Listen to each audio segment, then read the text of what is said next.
tassa bhagavato arahato sama sambuddhassa.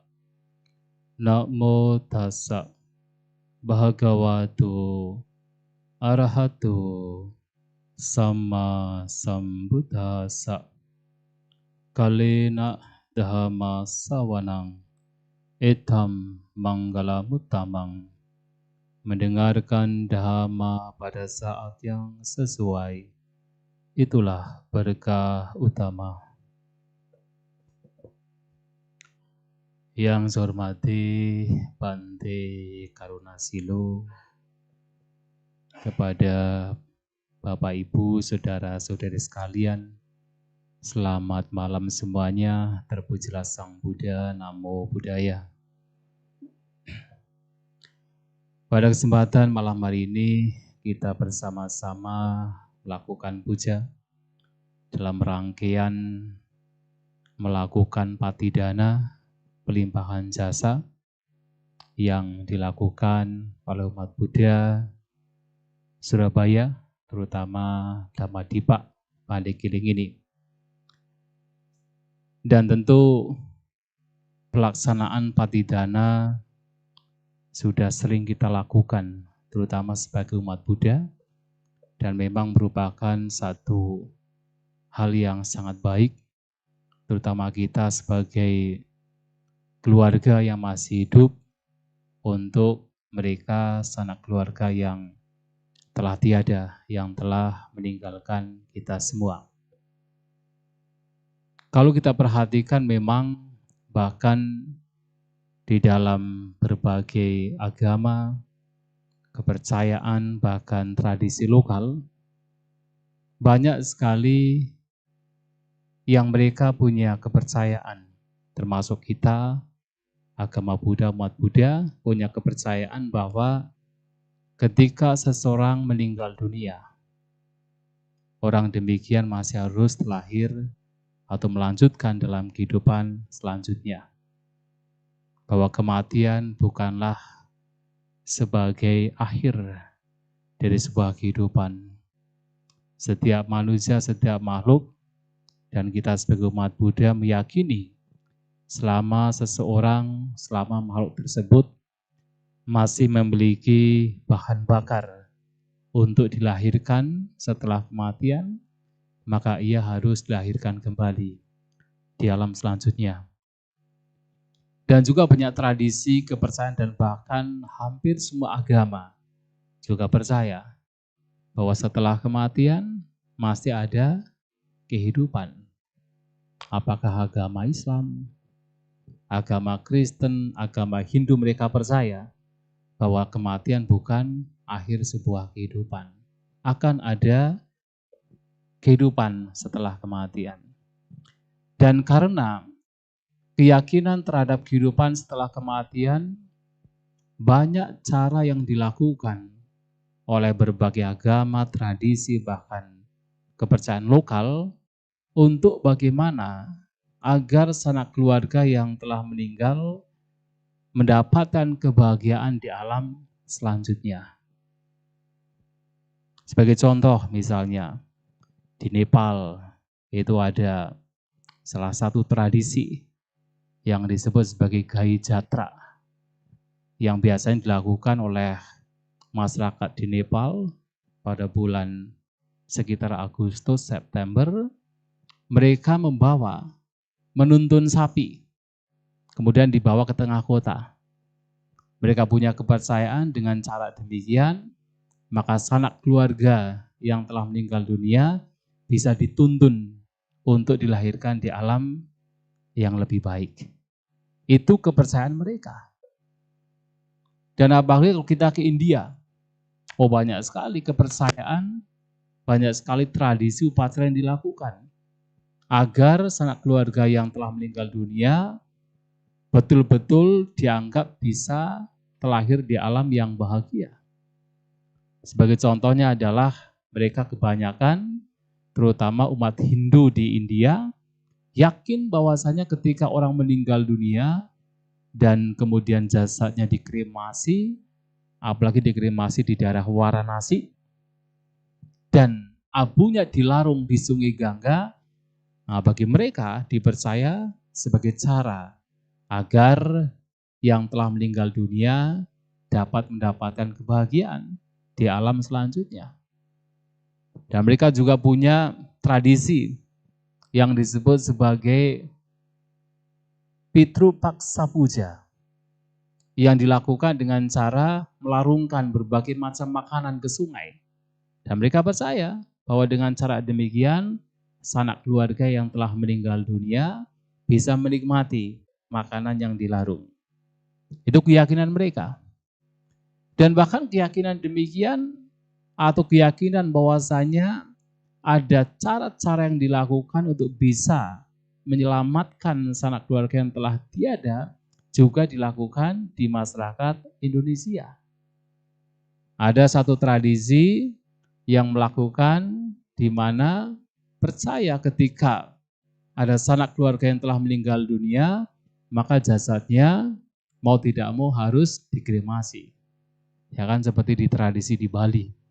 Ada upacara ngaben. Dan semua orang umat Hindu di Bali biasanya akan melaksanakan upacara ngaben. Apakah secara individu atau secara berkelompok, mereka melakukannya. Jadi yang telah meninggal dunia kemudian dikremasi. Dan mereka percaya dengan cara demikian yang telah meninggal dapat mendapatkan kebahagiaan di alam selanjutnya. Bahkan kalau kita pergi misalnya ke Toraja, mereka juga punya tradisi lain. Mereka melakukan upacara besar-besaran untuk sanak keluarga yang telah meninggal dunia. Yang terkadang mereka melakukan upacara melibatkan sampai tidak hanya 1-2 ekor kerbau, bahkan bisa puluhan kerbau. Nah, itu dikurbankan. Nah, dengan harapan dengan cara demikian keluarga yang telah tiada mendapatkan kebahagiaan di alam selanjutnya.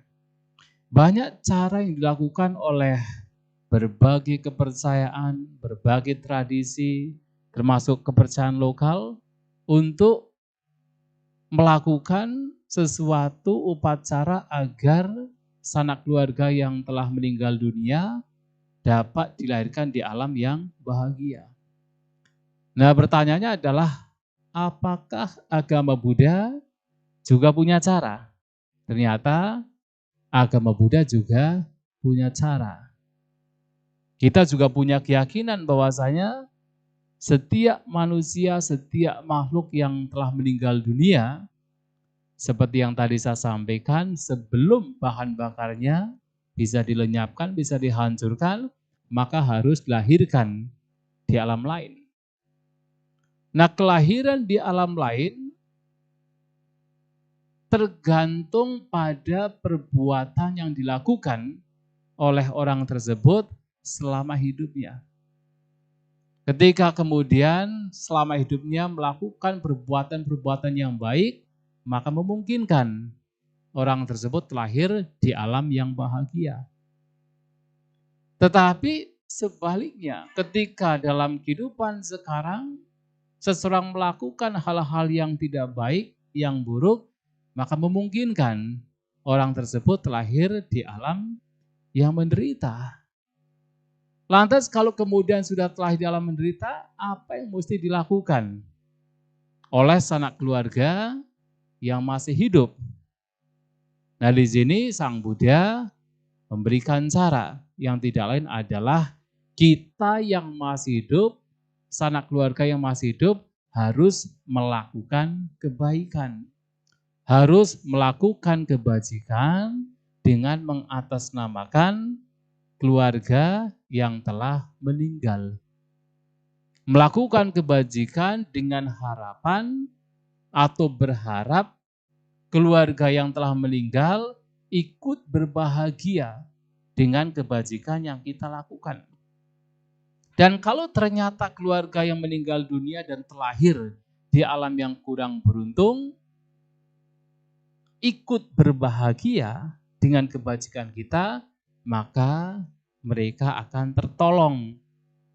Dan sesungguhnya mereka tertolong oleh kebajikannya sendiri. Kenapa? Karena mereka ikut berbahagia. Itu kebajikan. Karena kebajikan mereka sendiri yang ikut berbahagia, mereka kemudian tertolong. Dan itulah patidana yang harus kita lakukan sebagai umat Buddha yang memahami ajaran Sang Buddha. Maka suatu kali ada seorang Brahmana datang pada Sang Buddha dan bertanya. Dan kebetulan Brahmana ini juga mempunyai tradisi untuk melakukan patidana. Dan Brahmana ini bernama Brahmana Janusoni. Nah, ia datang pada Sang Buddha dan bertanya, kami para Brahmana selalu melakukan persembahan, selalu berdana. Berdana kepada para pertapa, para Brahmana lain dengan berbagai macam kebutuhan. Makanan, minuman, tempat tinggal, pakaian, kereta. Berdana kalau zaman dahulu berdana kereta. Kalau zaman sekarang berdana mobil. Sama saja kan. Kami suka berdana. Dan kami juga selalu melakukan yang disebut sadha. Jadi danang dema sadani karoma. Kami selalu melakukan persembahan berdana dan kami juga selalu melakukan yang disebut sadha. Sadha di sini adalah persembahan sesajian yang diperuntukkan untuk leluhur. Seperti kan di bawah di altar ada makanan, nah itu namanya sadha di sini, bukan sadha sebagai keyakinan, sadha sebagai persembahan. Maka di dalam kitab ulasan, sadha yang dimaksud adalah bhatta mataka. Jadi nasi, makanan untuk yang telah meninggal. Yang itu kemudian diadopsi di Indonesia, terutama di daerah Jawa, dari kata sadha itu menjadi serada. Dan akhirnya di Jawa Tengah menjadi nyadran. Nah, orang Jawa Tengah, mereka mau umat Buddha, umat Islam yang dahulu, mungkin sekarang beberapa sudah hilang, mereka melakukan nyadran. Itu sesajian kepada leluhur. Nah, ini Brahmana Janusoni juga melakukan hal yang sama. Dan kemudian ia bertanya, Bante, apakah dengan perbuatan demikian betul-betul yang kami lakukan ini akan dinikmati oleh para leluhur, sanak keluarga yang telah meninggal? Nah, disinilah kemudian Sang Buddha memberikan penjelasan. Beliau mengatakan begini, jika ada seseorang yang dalam kehidupan sekarang melakukan berbagai macam perbuatan yang buruk, dia suka membunuh, dia suka mencuri, dia suka melakukan tindakan asusila, suka berbohong, memfitnah, berkata kasar, berkata yang tidak bermanfaat, dia memiliki pikiran yang tamak, punya kebencian, dan memiliki pandangan yang salah. Dan karena perbuatan jahatnya, ia kemudian terlahir di alam neraka, di alam niraya. Nah, bagi seseorang yang terlahir di alam neraka atau alam niraya, orang demikian memiliki makanannya sendiri dan tidak bisa ditolong dengan cara patidana. Jadi kalau sudah terlanjur terlahir di alam neraka, tidak bisa ditolong dengan cara patidana. Jadi ini juga menjadi satu peringatan bagi kita. Sebelum kita terlahir di alam neraka, jangan sampai terlahir di alam neraka. Karena kalau sudah terlahir di sana nggak bisa ditolong dengan cara patidana. Ya. Karena mereka punya makanannya sendiri, maka tidak bisa ditolong dengan cara patidana. Ini yang pertama. Kemudian Sang Buddha juga menyampaikan, jika seseorang dalam kehidupan sekarang melakukan berbagai macam kejahatan yang tadi telah disebutkan, yang sebenarnya adalah dasa akusala kamapata, 10 perbuatan yang buruk, yaitu membunuh, mencuri, berzinah, berbohong, memfitnah, berkata kasar, berkata yang tidak bermanfaat, punya pikiran yang tamak, punya kebencian, dan punya pandangan yang salah. Dasa aku salah kamapata.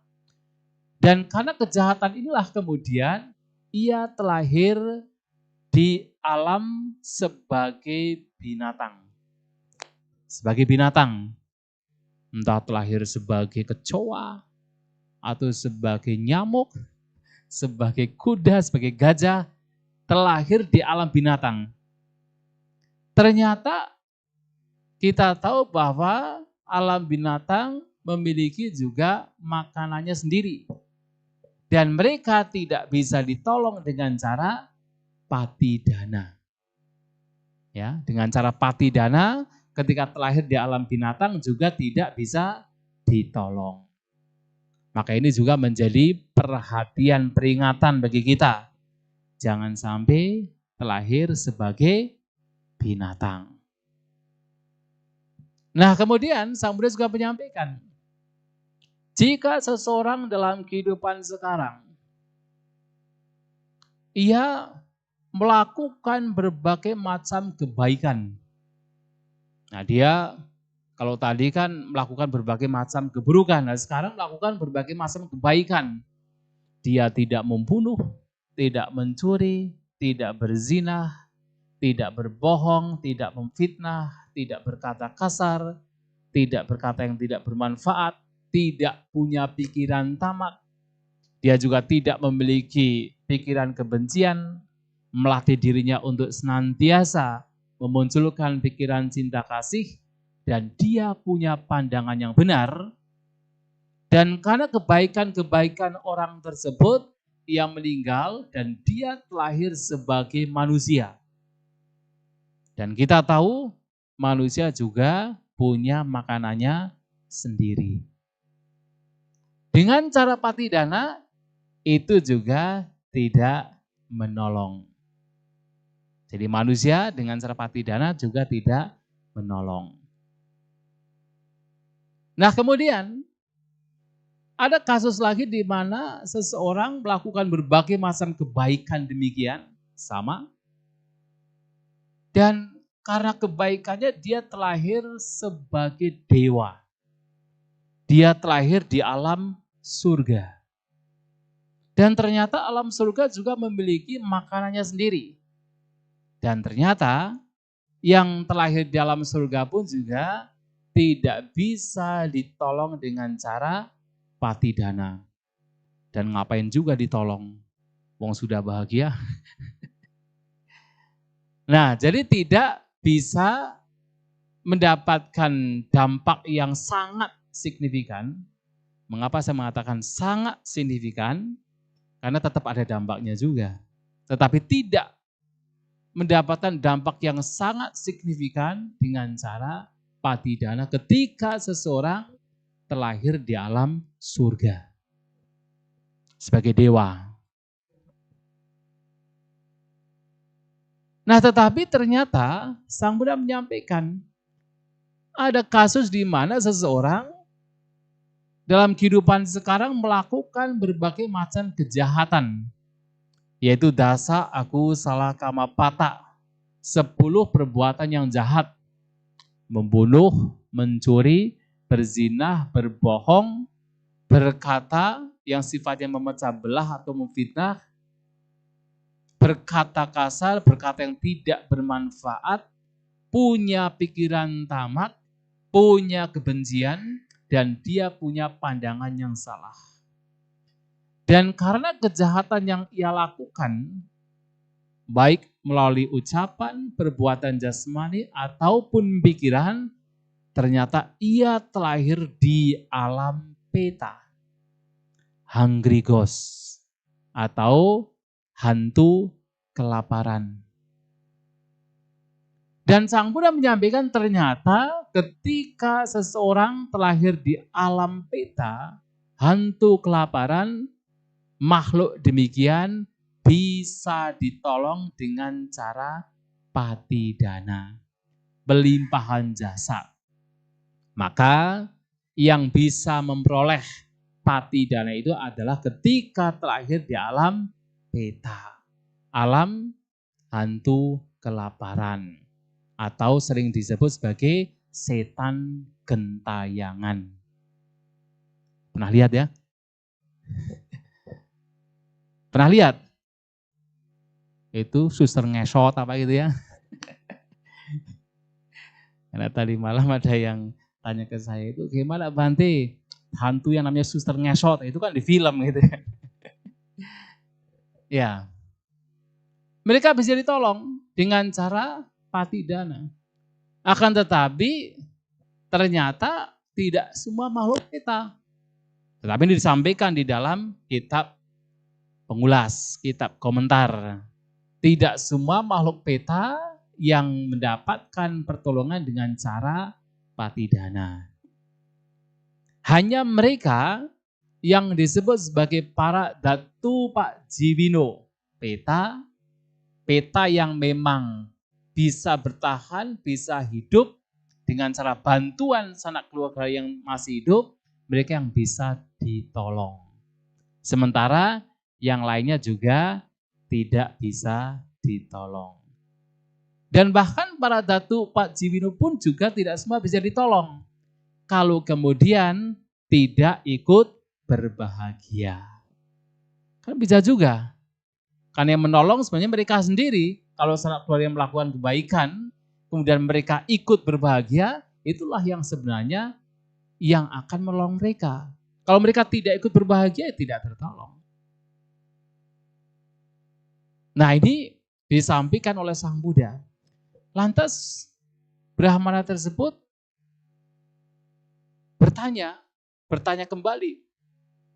Lantas bagaimana Bante, kalau seandainya sanak keluarga yang dituju dalam praktik ini, dalam persembahan ini, dalam dana ini, dalam pati dana ini, ternyata tidak dilahirkan di alam peta. Mungkin sudah terlahir di alam neraka, atau alam binatang, atau alam manusia, atau alam surga. Lantas apakah pati dana yang dilakukan ini masih memberikan manfaat? Sang Buddha mengatakan, masih memberikan manfaat. Karena pati dana ini akan dinikmati oleh para peta lain. Sanak keluarga kita yang tidak hanya dalam kehidupan sekarang, tapi dalam kehidupan yang lampau, yang terakhir di alam peta, itu akan menikmatinya. Jadi ternyata pati dana ini berguna tidak hanya untuk makhluk peta yang terlahir di alam sana, yang dekat dengan kita, atau sanak keluarga kita, mungkin orang tua kita dalam kehidupan sekarang, atau mungkin teman kita dalam kehidupan sekarang, atau mungkin saudara kita dalam kehidupan sekarang, tidak hanya mereka saja. Tetapi sanak keluarga dalam kehidupan yang lampau pun, itu juga akan mendapatkan manfaat dengan pati dana yang kita lakukan. Kalau Bapak Ibu pernah dan pasti pernah mendengar cerita mengenai Bimbisara, yang biasa disampaikan ketika ada upacara pati dana, yang datang kepada Raja Bimbisara adalah para peta hantu kelaparan yang sebenarnya merupakan sanak keluarga beliau dalam kehidupan yang sudah sangat jauh. Jadi diceritakan suatu malam ketika Raja Bimbisara ini sedang mau tidur, ia diganggu dengan berbagai macam suara yang mengerikan. Nah dia tahu ini bukan suara manusia biasa, ini pasti suara makhluk halus, makhluk lain. Karena menakutkan suaranya.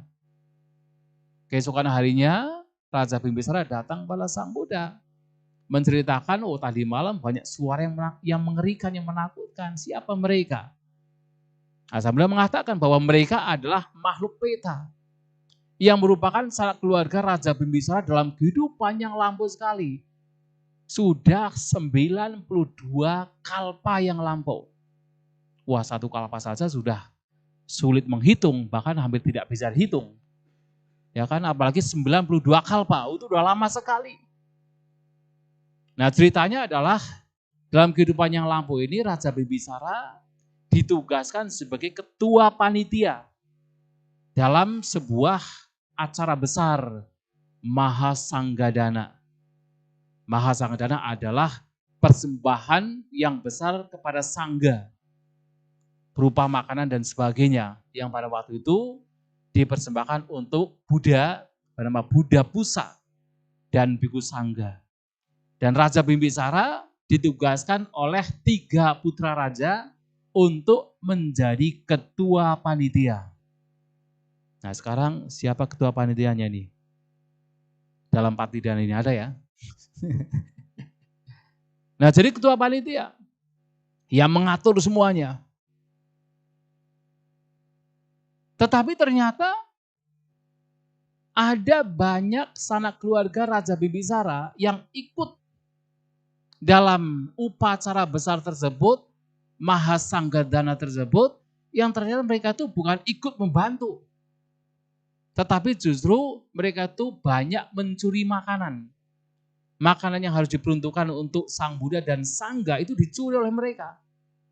Bahkan satu kali bahkan tempat di mana para biku yang harusnya itu makan, bersantap di sana, itu dibakar. Sama beberapa sanak keluarga Raja Bimbisara yang sekarang dikenal sebagai Raja Bimbisara. Nah karena kejahatan mereka terlahir di alam neraka. Nah setelah kurun waktu yang sangat lama, sebagai sisa kejahatan mereka, pada zaman Buddha Kasapa, mereka terlahir sebagai makhluk-makhluk peta. Dan mereka melihat sendiri, oh ternyata dengan cara patidana, makhluk-makhluk peta ini bisa tertolong. Maka mereka mendatangi Buddha Kasapa dan bertanya apakah bisa kami juga ditolong. Nah Buddha Kasapa menyampaikan nanti ketika muncul Buddha Gautama, akan ada seorang raja bernama Raja Bimbisara yang merupakan sanak keluarga dalam kehidupan yang lampau yang nanti akan menolongnya. Kalau mendengar demikian mereka bahagia sekali. Jadi seperti menunggu bahwa besok mereka akan terselamatkan. Padahal antara Buddha Kasapa dengan munculnya Buddha Gautama itu masih sangat lama. Tapi bagi mereka sudah seperti dekat sekali, saking senangnya.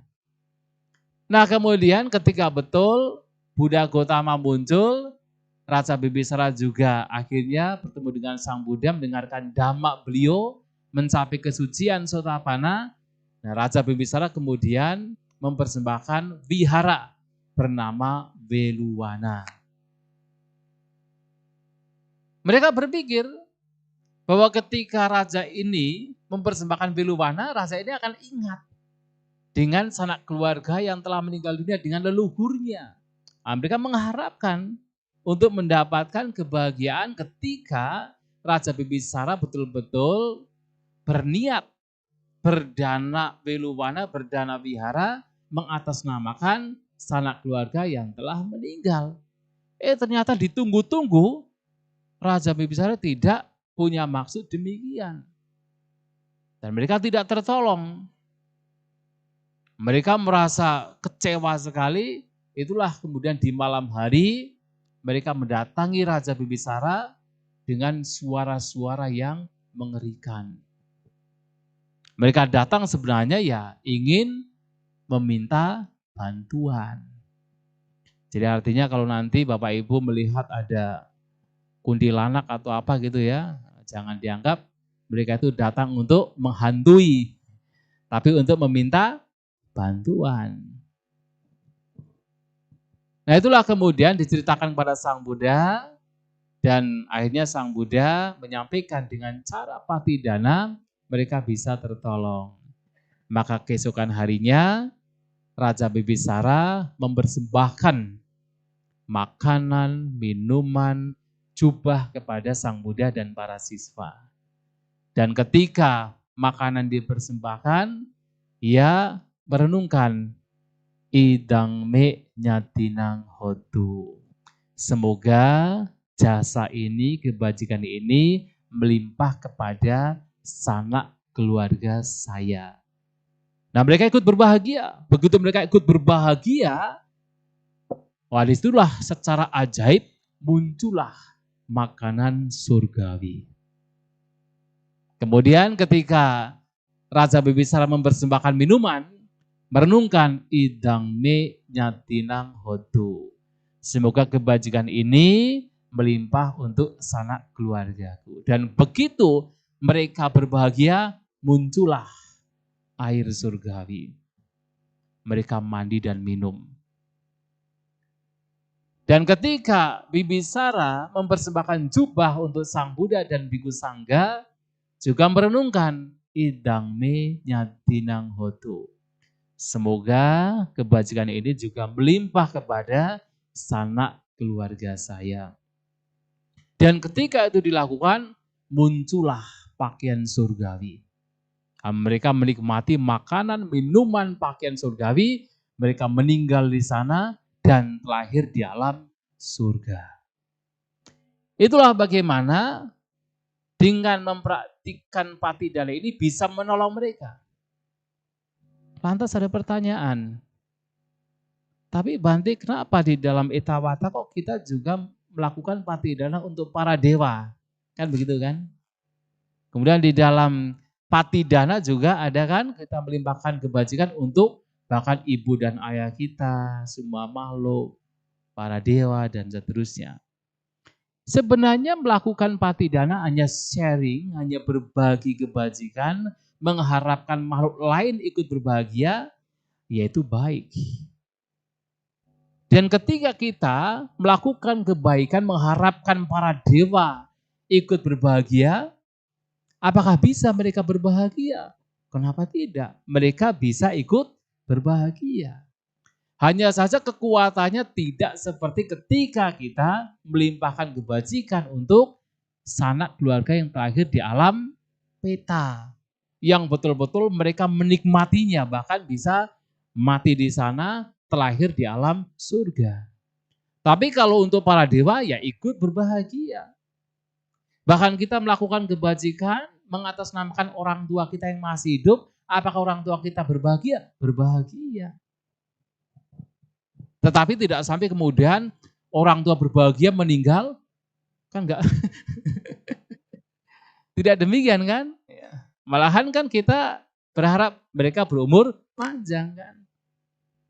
Tapi kalau makhluk peta ya enggak apa-apa meninggal, tapi terlahir di alam surga. Nah sehingga patidana ini bermanfaat untuk mereka yang terlahir di alam peta, tetapi juga tentu sebenarnya bermanfaat untuk bahkan alam manusia, alam dewa, mereka juga mendapatkan manfaat. Walaupun tidak, dampaknya tidak seperti kepada mereka yang terlahir di alam peta.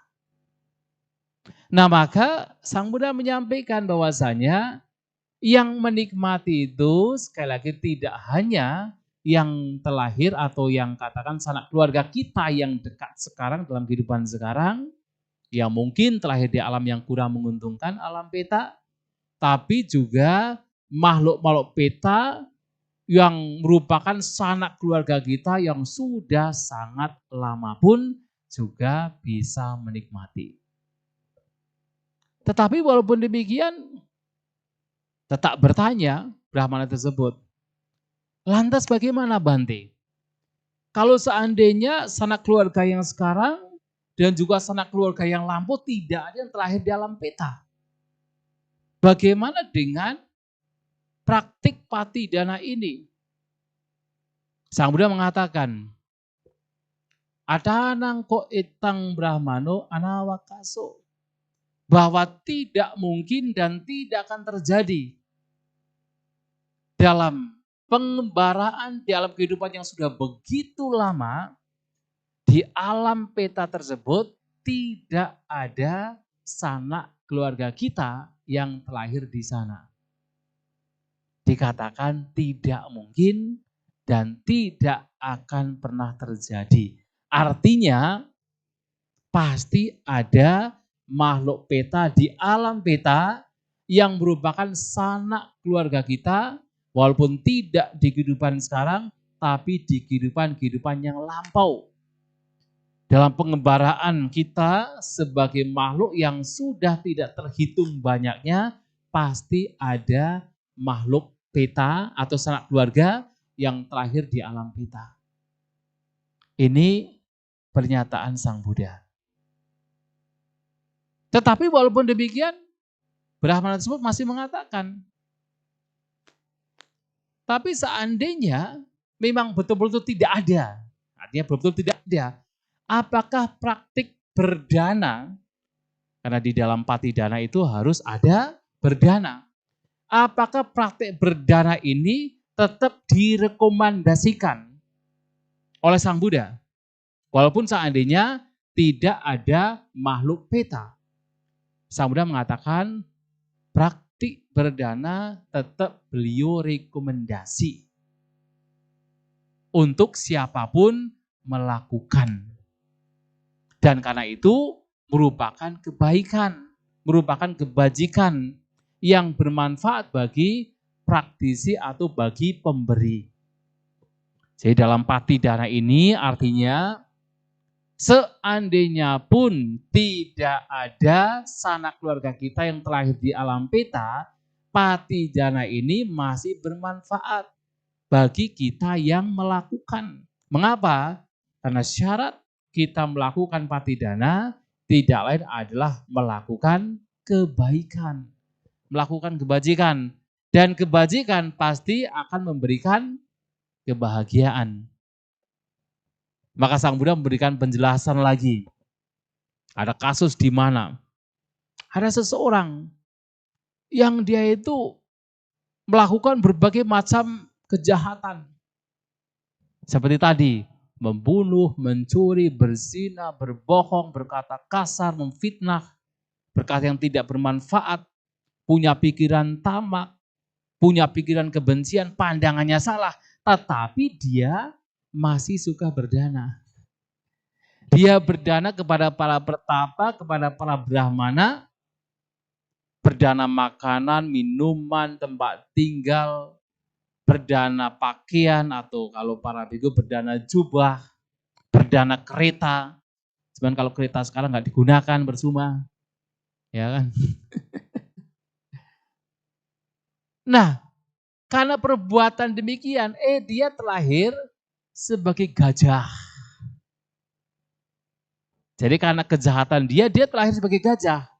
Akan tetapi karena dia suka berdana, walaupun terlahir sebagai gajah, dia mendapatkan makanan, minuman, dan bahkan menjadi gajah yang hidupnya nyaman secara materi. Bisa demikian. Jadi ada gunanya. Jadi melakukan berdana itu tetap ada gunanya. Nah kemudian ada kasus yang sama. Dia melakukan dasa akusala kamapata, 10 perbuatan yang jahat.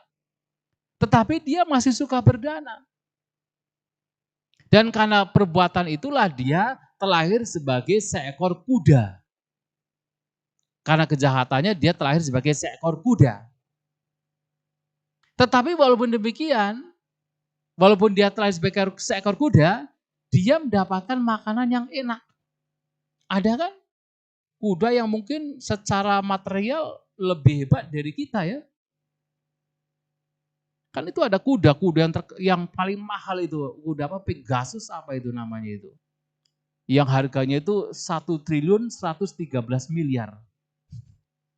Ada itu. Jadi kuda yang harganya ratusan miliar itu ada itu. Dan mereka tentu mendapatkan, wah, ya, makanan mungkin yang paling terjamin kan.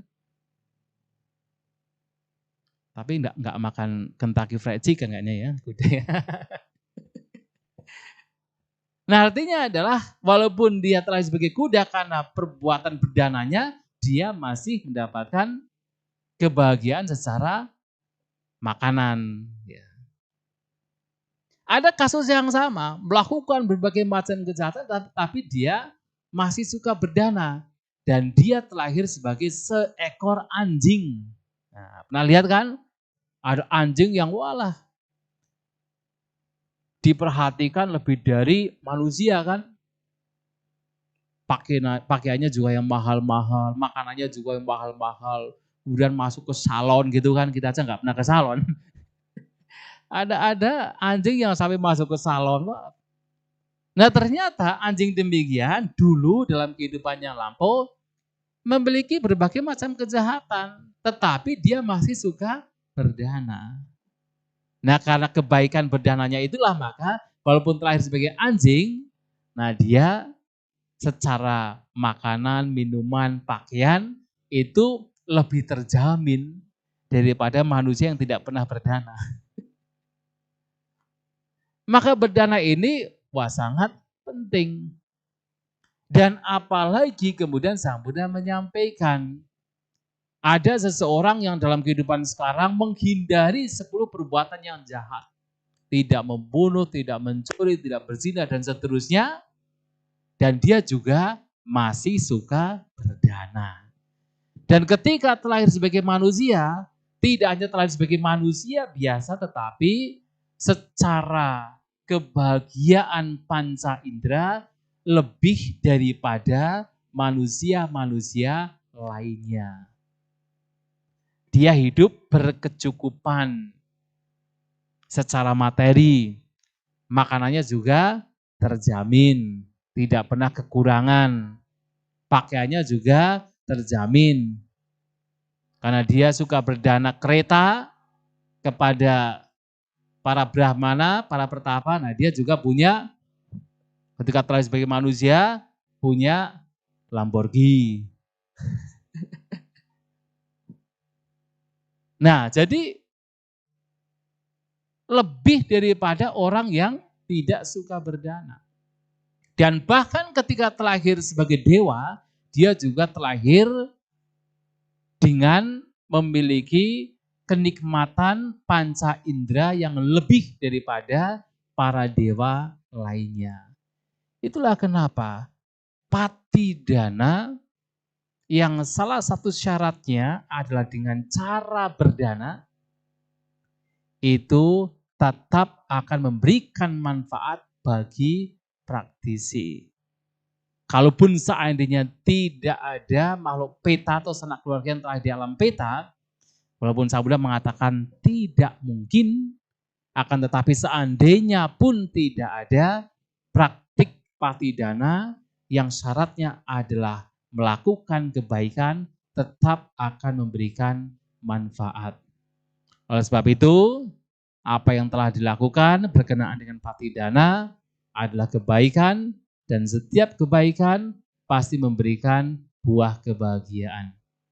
Semoga apa yang menjadi tujuan melakukan patidana betul-betul dinikmati oleh sanak keluarga yang telah tiada, terutama mereka yang mungkin terlahir di alam peta. Semoga mereka turut berbahagia, semoga mereka mendapatkan kelahiran di alam yang lebih baik. Dan tentunya kebaikan yang dilakukan juga pasti memberikan kebahagiaan bagi Anda sekalian dalam kehidupan sekarang dan bahkan kehidupan setelah kematian.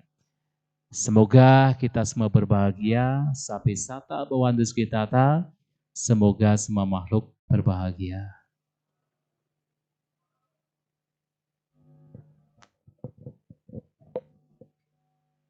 Terima kasih dan mudita cita atas Dhamma Desana dan tanya jawab yang telah disampaikan oleh Bhante Santacito. Semoga dapat memberikan manfaat bagi kita semua dan memperkuat keyakinan terhadap Buddha, Dhamma, dan Sangha. Selanjutnya marilah kita bersama-sama melakukan satu kebajikan lagi dengan melakukan dana paramita. Sebelum beredarnya kantong dana, para umat dapat mempersiapkan dana yang akan dipersembahkan dan bersikap anjali.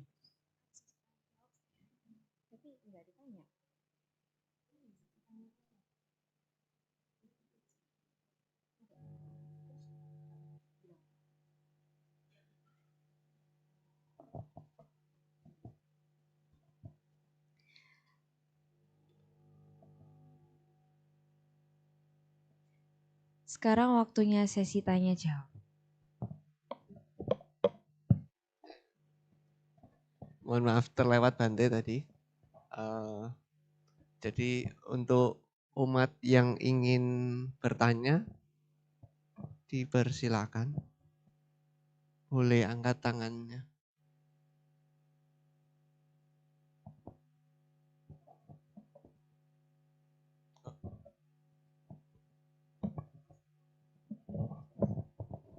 Udah ya Bante. Udah ya Bante. Bante, kalau saya mau tanya Bante, kalau misalnya detik-detik terakhir, itu kan ada pikiran-pikiran yang terakhir yang menentukan kita ke alam ini Bante. Ke alam mana kita masuk Bante. Nah, maksud saya pikiran yang terakhir ini apakah kita bentuk atau kita ciptakan, ataukah dari luar yang menciptakan, ataukah terjadi dengan sendirinya Bante? Maksudnya kalau dari luar tuh misalnya dia bacain paritas, akhirnya dia terbentuk, atau dia sendiri dari dalam dirinya dia bentuk sendiri Bante. Makasih Bante. Banyak kondisi yang memunculkan pikiran terakhir kita. Secara umum adalah karena kebiasaan pikiran kita. Secara umum, kebiasaan pikiran kita yang kita arahkan sehingga itu membentuk atau muncul pada saat momen terakhir ketika seseorang meninggal. Sebagai contoh, kenapa tadi disampaikan secara umum seseorang yang banyak melakukan kejahatan maka memungkinkan dia terlahir di alam menderita. Karena kalau dalam kehidupannya itu selalu melakukan kejahatan, itu akan menjadi sebuah karakter, sebuah kecenderungan batin. Sehingga bahkan ketika dia meninggal dunia, kecenderungan batinnya itu adalah sesuai dengan apa yang dia latih dalam kehidupan sehari-hari. Kalau dia melatih dirinya dalam kejahatan, maka di momen terakhir pun juga cenderung untuk berpikir yang buruk. Tapi kalau dia kemudian melatih hal yang baik dalam kehidupannya, maka dalam pikiran terakhir pun juga cenderung untuk melakukan atau cenderung untuk berpikir yang baik. Tapi kadangkala ada kasus, memang ada kasus di mana mungkin ada peristiwa tertentu yang membuat orang tersebut bisa berpikir buruk, walaupun dalam kehidupannya itu sudah banyak melakukan kebaikan. Bisa juga yang buruk muncul pada saat meninggal dunia. Misalnya kasus Ratu Malika misalnya. Ya kan? Dia melakukan satu keburukan padahal dia itu sebenarnya banyak melakukan kebaikan, sering berdana kepada Sang Buddha, kepada Bhikkhu Sangha, punya keyakinan yang besar terhadap Sang Buddha, tetapi satu kejahatan yang dia lakukan dia ingat pada saat momen terakhir dia meninggal dunia. Dia terlahir di alam neraka tetapi memang tidak lama, hanya 1 minggu. Kemudian dia terlahir di alam surga. Nah, tetapi ada juga kasus di mana mungkin dalam kehidupannya itu dia tidak pernah melakukan kebaikan. Tapi karena ada peristiwa tertentu membuat dia bisa berpikir yang baik. Siapa? Salah satu contohnya adalah Mata Kundali. Dia selama hidupnya karena tidak pernah diajari untuk melakukan kebaikan oleh orang tuanya. Jadi dia itu punya orang tua, terutama ayahnya ini, padahal orang yang super kaya, tetapi pelitnya minta ampun, sangat pelit. Sampai ketika anaknya ini ketika sakit dan parah sekali tidak mendatangkan dokter atau tabib untuk mengobatinya, sampai hanya mendatangkan ketika dia sudah mau meninggal. Dan pada waktu itu untungnya Sang Buddha melihat bahwa anak ini kalau tidak ditolong bisa terlahir di alam neraka. Karena selama hidupnya dia tidak pernah melakukan kebaikan. Orang tuanya tidak pernah mengajari untuk melakukan kebaikan. Nah, tetapi kemudian Sang Buddha menolongnya dengan cara apa? Memperlihatkan dirinya, memperlihatkan cahaya dirinya. Dan itulah kemudian Mata Kundali di ambang kematian melihat Sang Buddha, muncullah keyakinan. Di momen terakhir sekali muncul keyakinan terhadap Sang Buddha. Dan dia akhirnya terlahir di alam surga. Itulah kenapa kemudian ada satu tradisi di mana terutama dilakukan oleh Raja Soka. Jadi perbuatan-perbuatan baik yang besar yang dilakukan itu ditulis. Kemudian pada saat dia mau meninggal, itu dibacakan.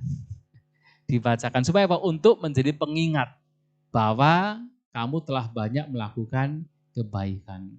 Dan kita tahu Raja Asoka ini kan sebelum dia katakan punya keyakinan terhadap ajaran Buddha, oh dia jahat sekali.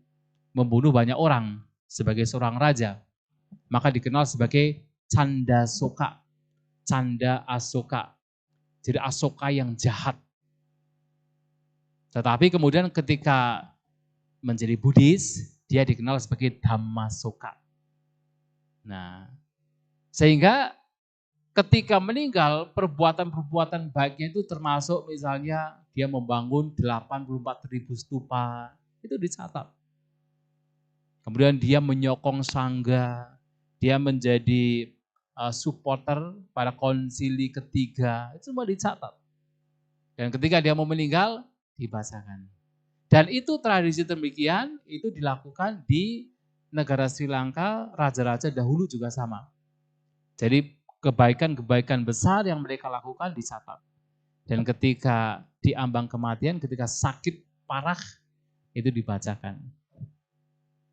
Nah, artinya banyak hal yang menentukan pada saat seseorang itu berada di ambang kematian. Makanya kalau ada mungkin saudara kita yang mungkin sedang sakit, bagaimana kita bisa memberikan katakan pemahaman-pemahaman dhamma, memberikan motivasi tentang bagaimana dia itu sudah melakukan kebaikan dan sebagainya supaya batinnya menjadi bahagia. Ingat dengan kebaikan yang dia lakukan. Nah, itu juga hal yang baik untuk dilakukan. Gitu ya. Ya.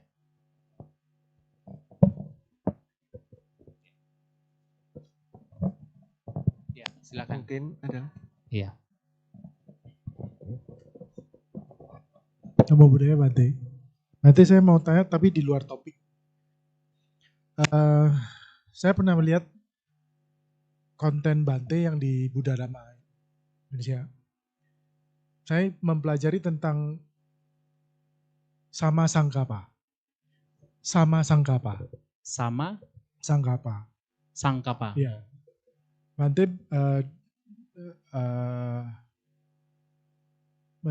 waktu itu Bante ada menceritakan bahwa ada 3 kategori. Awyapada sangkapa, pikiran yang bebas dari kebencian. Nikama sangkapa yang pertama, pikiran yang berkenaan dengan meninggalkan kesenangan indrawi. Awyapada sangkapa, pikiran yang bebas dari kebencian. Awihingsa sangkapa, pikiran yang bebas dari keinginan untuk melukai. Saya ada kebingungan yang pertama, Bante, yang tentang pikiran yang berkenaan dengan meninggalkan kesenangan indrawi. Saya sebagai perumah tangga kan beda dengan para pertapa, yang dimana dia dikondisikan ada peraturan-peraturan yang membatasi.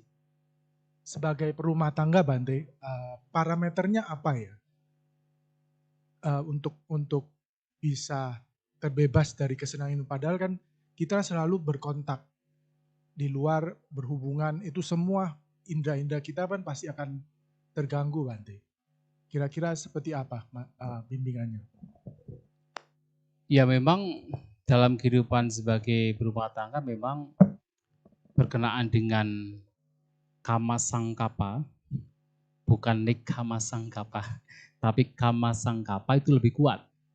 Jadi kama sangkapa itu adalah pikiran yang berkenaan dengan keinginan untuk menikmati kesenangan indera. Itu jauh lebih mudah untuk muncul dengan kondisi-kondisi yang ada. Sedangkan nekama sangkapa adalah bentukan-bentukan pikiran yang sifatnya adalah meninggalkan kesenangan indera. Sebenarnya walaupun seorang berumah tangga memungkinkan untuk dilakukan selama orang demikian juga berusaha untuk melatih, memiliki sedikit keinginan. Atau abicca namanya, sedikit keinginan. Artinya paling tidak adalah bagaimana menggunakan sesuatu sesuai dengan kebutuhan. Bukan sesuai dengan sekadar keinginan. Dan itu bisa dilakukan oleh siapapun. Dan parameternya itu bukan kalau orang yang kaya pasti keinginannya banyak. Orang yang tidak kaya keinginannya sedikit, tidak. Bahkan orang yang berkecukupan yang mungkin lebih punya banyak uang belum tentu keinginannya itu lebih banyak, belum tentu. Dan apakah orang yang kekurangan itu keinginannya itu pasti sedikit juga belum tentu. Kan ini masalah kondisi batin. Orang mungkin punya banyak barang, tetapi batinnya tidak melekat dengan barang tersebut. Keinginannya itu tidak banyak. Dia menggunakan hanya sesuai dengan kebutuhan. Maka dengan itu saja itu sudah merupakan latihan untuk meninggalkan kemelekatan terhadap kesenangan indrawi. Dan meninggalkan kelekatan terhadap kesenangan indrawi itulah yang disebut nekkhamma sankappa. Maka Sang Buddha pernah memberikan sebuah perumpamaan. Seperti seekor burung puyuh. Walaupun dia itu diikat dengan rumput yang menjalar, dia bisa mati. Tapi seekor gajah, walaupun dia itu diikat dengan rantai besi yang kuat, dia bisa memutuskan. Ada kasus di mana orang mungkin memiliki sedikit. Dia punya sedikit. Dia punya beras pun juga bukan beras yang kalau di dalam khotbah tersebut ya, bukan beras yang mahal. Dia punya rumah juga bukan rumah yang seperti istana tapi rumah yang rehot. Bahkan dia punya istri bukan istri yang cantik. Itu dalam khotbah ya. Tetapi orang demikian sulit meninggalkan. Karena kemelekatan terhadap apa yang dia miliki yang walaupun sebenarnya tidak begitu berharga, bahkan tidak berharga, maka sulit meninggalkan. Tetapi ada mereka para bangsawan, termasuk kan Pangeran Siddhartha ya. Para bangsawan, Pangeran Siddhartha, kemudian Bante Anuruddha, Bante Ananda, Pukusati, mereka para bangsawan besar. Tetapi mereka bisa dengan mudah memutus kemelekatan terhadap kesenangan indera. Dan itu seperti seekor gajah yang walaupun itu diikat dengan rantai yang kuat, tetapi dengan mudah memutuskannya. Maka ukurannya adalah melatih batin untuk menggunakan apapun itu sesuai dengan kebutuhan. Bukan sesuai dengan keinginan. Kalau kita menggunakan atau katakan kita hidup hanya mengejar keinginan kita, keinginan berkenaan dengan kesenangan indera, nggak akan ada habisnya. Dan itu akan terjadi pada siapapun, baik yang memiliki sedikit maupun yang memiliki banyak. Tapi orang yang melatih untuk hidup sederhana, untuk menggunakan sesuai dengan kebutuhan, untuk memiliki sedikit keinginan, itu bisa dilakukan oleh siapapun, baik yang memiliki sedikit ataupun yang memiliki banyak. Nah, latihan yang seperti ini, yang terakhir inilah yang disebut sebagai arah dan tujuannya adalah nekkhamma sankappa. Maka kemudian sebenarnya praktek Pancasila, kemoralan Pancasila juga arahnya nekkhamma sankappa. Ya kan? Apalagi ditambah lagi dengan praktek 8 sila, wah lebih lagi. Itu arahnya adalah nekkhamma sankappa karena membuat keinginan itu tidak banyak.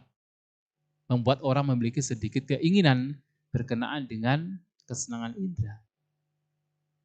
Maksudnya begitu. Ya. Apakah ada kaitannya dengan berarti dengan santuti sendiri itu Oh iya, sama ya Bante? Betul sekali. Kaitannya dengan santuti, dengan rasa puas. Maka santuti paramang laba. Rasa puas itu adalah perolehan yang tertinggi. Artinya ukuran dari orang bahagia itu bukan seberapa banyak orang itu mendapatkan. Tetapi seberapa bisa dia bisa merasa puas, merasa bersyukur dengan apa yang ada. Sebanyak apapun seseorang kalau dia tidak puas, itu tidak akan pernah dipuaskan. Ya kan? Maka Samudra mengatakan unuloko atito tanhadasu. Manusia itu selalu merasa kurang, seberapa pun banyaknya kenikmatan yang diperoleh, dia merasa kurang. Unuloko atito, tidak pernah merasa puas. Dan kalau hidup hanya untuk mengejar keinginan, akhirnya apa? Tanhadasu. Akhirnya adalah menjadi budak dari keinginannya sendiri. Dan dia akan menderita sekali. Tetapi ketika orang berusaha untuk memiliki rasa puas, tidak banyak keinginan, tapi bukan berarti kemudian tidak bekerja, itu yang salah. Ya, bukan berarti kalau tidak punya banyak keinginan, tidak bekerja, tidak berjuang, itu orang bodoh namanya. Orang bisa berjuang, orang bisa bekerja dengan keras maksimal mungkin, tetapi dengan kebijaksanaan. Adalah walaupun sebenarnya yang dibutuhkan tidak banyak, tetapi bisa digunakan untuk kebaikan, untuk hal-hal yang baik. Maka bekerja keras, berjuang, itu juga satu adalah memang itu bisa digunakan untuk kebaikan. Yang kedua, orang bekerja keras, berjuang itu juga sebagai salah satu aspek memunculkan semangat wirya. Dan itu adalah kondisi batin yang sangat baik. Ketimbang orang bermalas-malasan. Gitu ya. Ya, baik.